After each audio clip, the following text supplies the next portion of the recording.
370 million self-identified Indigenous peoples are spread across the world, but continue to face discrimination and marginalization.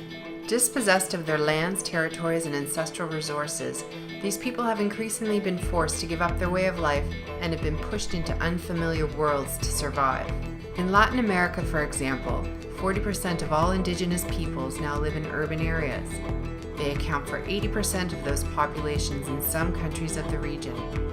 Globally, they represent 5% of the world's population, yet account for 15% of all of those in poverty. Indigenous people have always sought recognition of their identities, their way of life, and rights to their traditional lands, but throughout history, they have been felled. Today, they are arguably the most disadvantaged and vulnerable people in the world.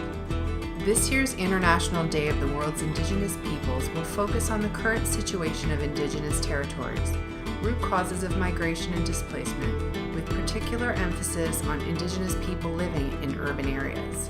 The observance of this day will explore ways forward to revitalize Indigenous peoples' identities and encourage the protection of their rights in or outside their traditional territories.